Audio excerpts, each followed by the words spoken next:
When did we allow evil to become stronger than us? It is not our fight. It is our fight. I love that you were a fan of these books before. You spoke about reading them as a child. So something that I really enjoyed was the fact that this character was created and it wasn't from the original. But some people are very true to the original books. What are your opinions on all of that? I think that it would be a disservice to every young and old woman who watches 9 hours of modern day entertainment to not see one female across the screen. I think that these films are designed for children, essentially. This was a children's book, and everyone's taking their families and taking their children. And for me, if there are little girls who are walking out of that theater having watched Tauriel, thinking, I matter, I'm relevant, I'm important, and I can be a powerful, meaningful part of life and life stories, then that's worth the sacrifice of departing from, biblically Tolkien's work. I mean, of course, Tolkien, in the book, he talks about the Sylvan Elves, the dwarves encounter the Sylvan Elves. He just doesn't give you a specific elf to focus on. So, I mean, they're there. It's not like they're not in the book. It's just that Peter gave them a name and a face. I thought there was something really refreshing about seeing you with your long red hair and the whole moment. And I think it's cool that it was originally a children's book, and I know that you wrote a children's book. That's right. Would you ever find yourself wanting to somehow adapt it into something on screen? Oh, yeah. I mean, I'm still in the process of trying to get it published, and I'm in negotiations right now, so that's the focus. And you sort of have to take these things one step at a time. And if it does get published, then my vision for it is it's a series of 18 books.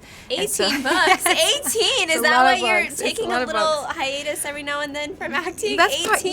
Yeah. There's a lot of work to be done still yet. And then if that gets done, then I think it would make a wonderful television series or film for children. I mean, I remember reading a little while back that you just said, you know what, I loved acting, I love the experience, but I might go take a little bit of time for myself. But people were shocked. They're like, this is the height of her career. She's blowing up. What is she thinking? I mean, for you, I love that you did that, and then you come back and do The Hobbit. What was the process like of?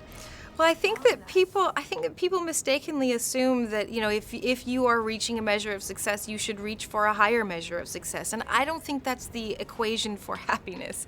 I think that's the equation for, letting life carry you. And I want to make choices in my life about what I want to do. And I really didn't feel like when I finished Lost that was the happiest, healthiest place for me was to continue on with an acting career. And I love writing. Mm-hmm. And I love writing. I mean, 18 books, you have to love writing. Well, they're kids' books. Okay.